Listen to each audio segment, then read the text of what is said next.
and I would love to talk about ultra-stable functional end-to-end monitoring in production. Specifically, how we use AI to make sure that you have exceptionally stable functional end-to-end tests. We will be talking about specifically web and mobile testing and monitoring, and not API, IoT, and so on and so forth. First of all, I would love us to get to the first principles and think about what is the goal of monitoring in production.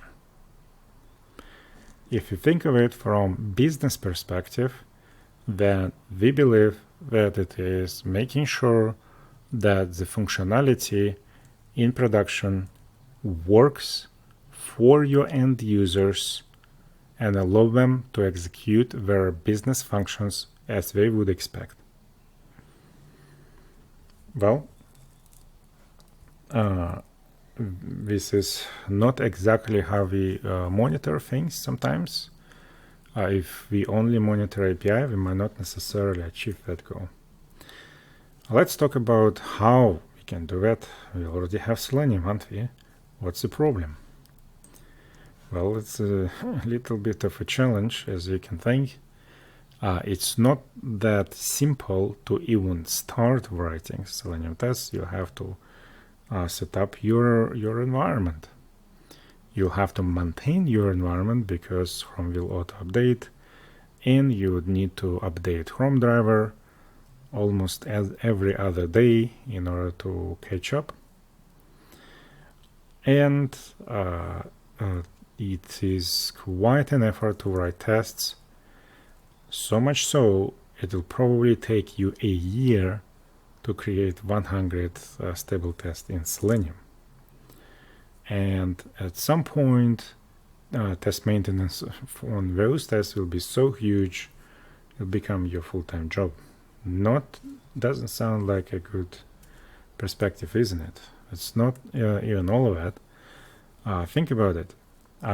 What currently people are doing for end-to-end monitoring? Well, oftentimes we don't just do it. We stick to API testing because we can't make it work with Selenium. And what does it mean is that you basically don't know what's going on in production. Next is little automation with Selenium Appium, but that requires ginormous amount of maintenance. 5% of tests is always breaking. You actually can't have enough tests in there, just barely a little bit, because of this problem. High cost of creation maintenance, and it's exceptionally slow to create. But most importantly, 5% of all Selenium tests always break. So that is average statistics. In a lot of cases, actually more than that. Sometimes it's less, but it's always a certain percentage. What does it mean? But it means that basically not applicable to end-to-end monitoring. All right. Why is that, and how this trigger helps in this particular case? Test trigger helps in two ways. Test trigger is a way where you can write your tests in plain English, and test trigger will execute those tests, emulating how a manual tester would do that, or how your end user would do it, for that matter. This is basically makes it far less code to write compared to Selenium. We can compare Selenium code on the left and test trigger code on the right. It's pretty obvious.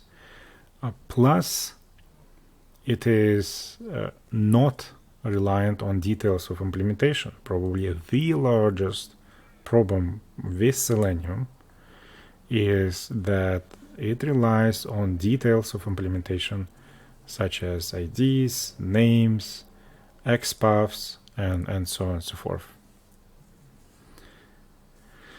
So basically, what's happening is that if you hooked up your tests into details of implementation of how exactly the page is implemented, then anytime engineers change the implementation of the page ever so slightly, the test will break, and therefore notifying you in the middle of the night as something is broken after the deployment, and it will be false positives. That is not what you want to do.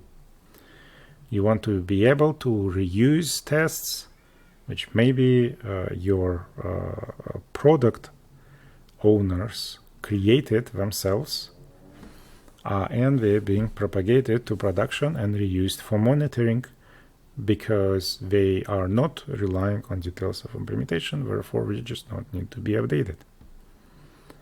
And therefore we do not break for no particular reason.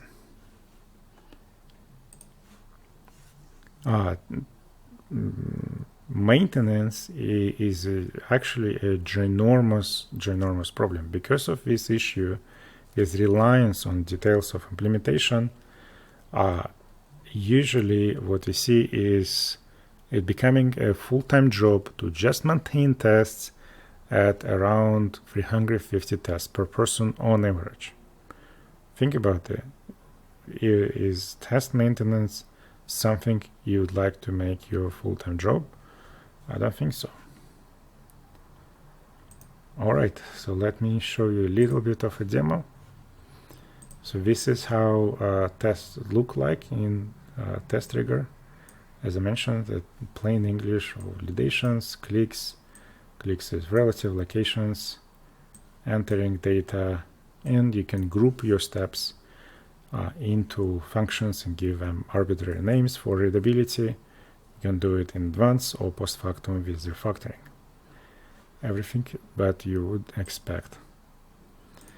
So, however, the most important part is how test trigger execute your test. Of course, you can say things like click communication preferences and the product into search products, but you can also do things like enter test into first name, enter trigger into last name, where first name and last name are technically some random text which are might not be technically anyhow related to respective inputs below.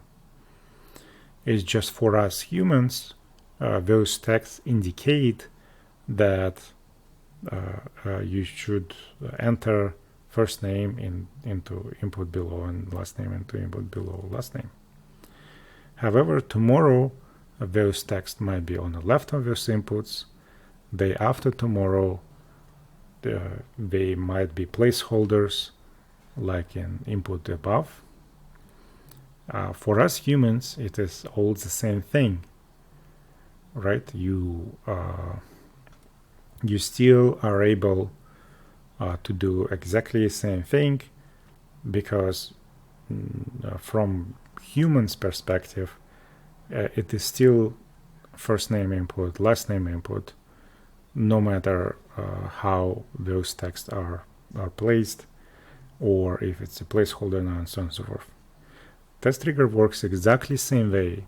It emulates how humans do it, as opposed to how you would code it from engineering perspective.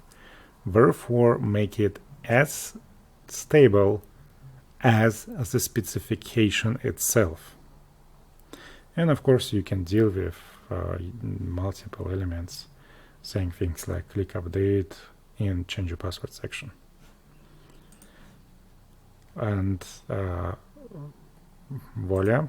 So this is how test trigger helps our customers to have ultra stable functional monitoring in production using executable specifications in English. Thank you very much.